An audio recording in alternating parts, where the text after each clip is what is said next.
It's James Dixon with Gold Derby, and we are here with Penelope herself, Nicola Coughlan from Bridgerton. So, first question, do you still refer to her as Penelope Featherington, or is she now, in your mind, Penelope Bridgerton based on what happened in season three? Yeah, she's now Penelope Bridgerton, and that's the name on the trailer. When I go in, it's quite cute, and she's very much in the family now. It's very, very sweet. Yeah, she's graduated to Bridgerton status. I love that. And the at Gold Derby, we love talking about awards, and I just have to congratulate you on your two SAG nominations Thank you so much. for ensemble for the whole Hmm. cast, and then for individual as well. Thank you so And much. yeah, what went through your mind that morning when you heard that great news? It's really funny. I did not think I had any chance in the world. I wasn't even tuned in. I knew the nominations were coming out, but I was not on my phone. I'd completely forgotten about it, if I'm being honest. I was getting ready to go out and my phone started ringing, and it was my publicist, and she sort of said, I've been trying to reach you. And I was like, we've been talking about something sort of admin based earlier in the day. And I was like, oh, okay. And she was like, has anyone spoken to you? And I'm an anxious person, so I immediately thought something's terribly wrong. And she said, I was trying to call your agent. And I was like, something's happened, something bad's happened. And she was like, you've been nominated for a SAG award. And I went, what?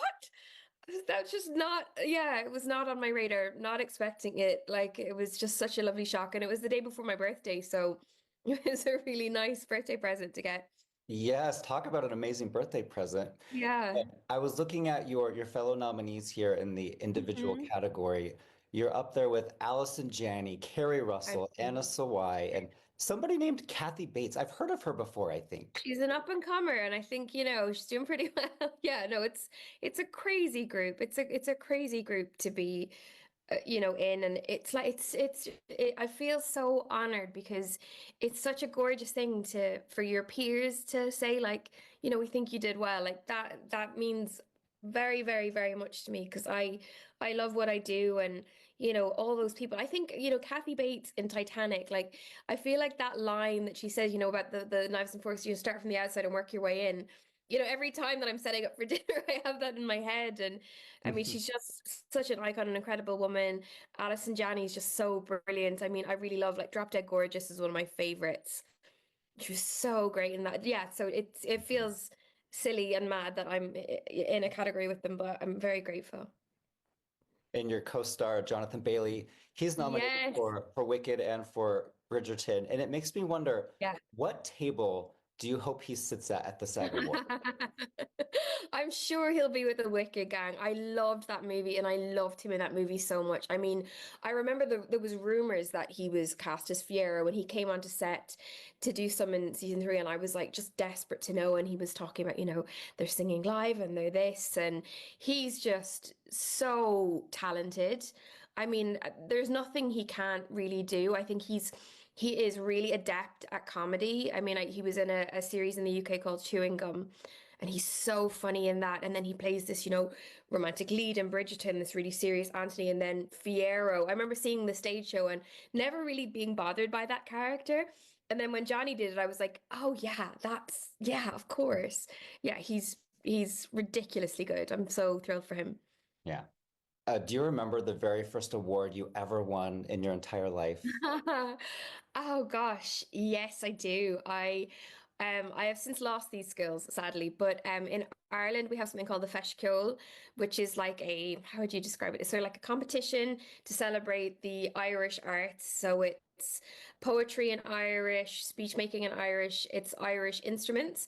So I played tin whistle and the fiddle, so like violin, Irish violin, and I came first in both the fiddle and tin whistle one glorious year. And when I was home at Christmas, I actually found my two little awards from that. So that was my first award that I won. I love it. Do you still play those? No, I've really lost it. I can play like one song on Tin Whistle still, but I mean, it was terrible because I just didn't like practicing them. And Mm. acting sort of just usurped everything. I used to do, lots of different dance classes and whatever, but acting was always top dog. Yeah. Well, let's talk season three of Bridgerton. It Yeah. starts out with the other characters are calling Penelope a spinster, a very scandalous title, Hmm. because she can't Yeah. find love. What would you say is her mindset at the beginning of the season? She's very down, isn't she? She is. I think she feels very, she's sort of given up on herself and she's kind of accepted her fate. And she's going, well, she's sort of very practical and she's actually not a very practical person by nature, but she's given up on the idea of love, which is something that has driven her since the beginning. And she sort of thinks, I have to get married to get out of this house. I cannot live in a house ruled by my sisters, who I just do not get on with. Mhm. And my mother's gonna, be henpecking me for the rest of my life. So I just need to forget love, get married, and just, find someone I can marry and then do my writing in peace. And that's what she wants at the beginning. And then Colin comes back to town, and I think it's at the end of episode 2 when they have their first kiss. Yeah, And yeah, she has always loved him, but that's the moment when he kind of wakes up and he sees her yeah. in a different light, right? Absolutely. I think it was, I loved the charting of the whole season, the way that there was, something so compelling in each episode, and it was really fun. I remember Jess Brownell, our showrunner, speaking to Luke Newton and I about, what was going to happen in each episode. We were going, oh God, that happens in two. That's great. It's so early that, for the first kiss, but it felt right and it felt really lovely that that was the moment that he sort of realized his feelings for her, that but then for her, that moment, she's not feeling that at all. She's thinking, I'll never have this again. I've had this one kiss with this man I love and it will never happen again. So she's given up, whereas he's just, yeah, lit a spark for him.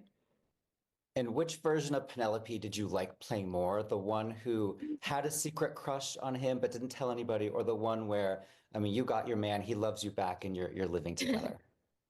I think definitely the latter. I mean, it's really interesting because when you play a character, I'm not Method and I would never be, but I think, there's always something of you in it, and you always, I think to be an actor, you have to be an empath to a certain degree, and you feel the feelings a little bit. So I didn't love, always at the balls, being stood on my own and all that stuff, and you start to go, God, this would be so lonely and isolating. Mhm. This would be terrible, and I think it was so joyful to get to play a love story and someone falling in love and Mhm.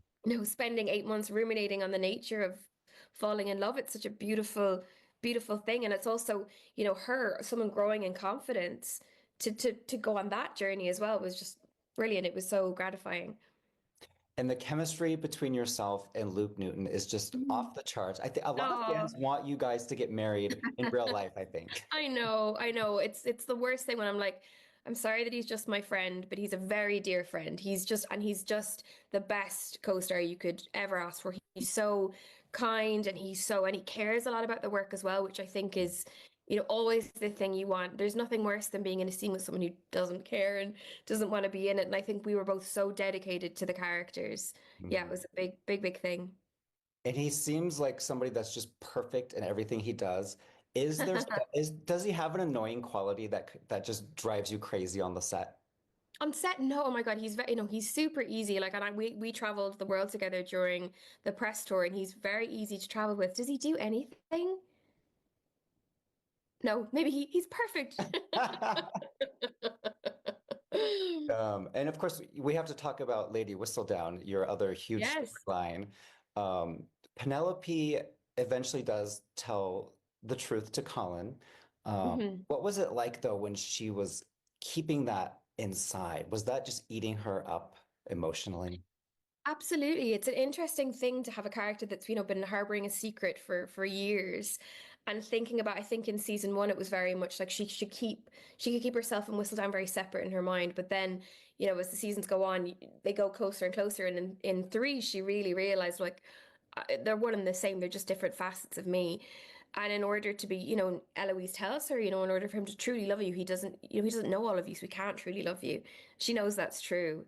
But then I think it's a really important part of being a human being is accepting yourself for all of who you are, including the bits that maybe aren't so palatable or loved by yourself or others. It's, yeah, very important. And the great Julie Andrews gives the voice to Yes. your character's words, but at the end of the season, she says goodbye, and it makes me hmm wonder, have we heard of the last of Julie Andrews on Bridgerton? No, I think I feel like I can safely say that, but no, I think she's such an integral part of the show. And, watching the first episode, just hearing her voice, it just gave me chills. Like, oh, I can't believe it's her. And no, I think, Whistledown will be there in terms of Julie for Mm, the whole time, I think, has to be. yay. Do you have your own impression of Dearest Gentle Reader? Oh, dearest gentle reader. Oh, that's good. Yes. I love it. So you also had an action scene this season where you were running away from the Yes. hot air balloon. And Hmm. I wonder, what was it like? Because you're in full costume, full Oh makeup and yeah. hair. It added a level of difficulty. It certainly did. It was very funny because the scene, which was originally scripted, that you know, she was looking at it and then Devlin sort of just pulls her out of the way, and then it just got more and more dramatic as the rewrites came in. I thought, oh my gosh, this is a full stunt. And it was actually quite scary. But Mm. also it's funny because it was a lot of I really did enjoy the parodies of it, of people being like, she had a lot of time to get away. People being like Penelope just waiting for the balloon to hit her. But yeah, I had to run, land on a crash mat, and then Sam Phillips, who played Lord Debling, had to sort of run in and rugby tackle me to protect me. And we got attached at one point. My wig and his jacket sort of became enmeshed. Yeah. One of my favorite parts of the show is hearing all of the pop songs of today being played Yeah. by the orchestras of the past. And do you have a favorite, go-to pop song that you would love to pop up in season 4 of Bridgerton? Oh, in season 4, let me think.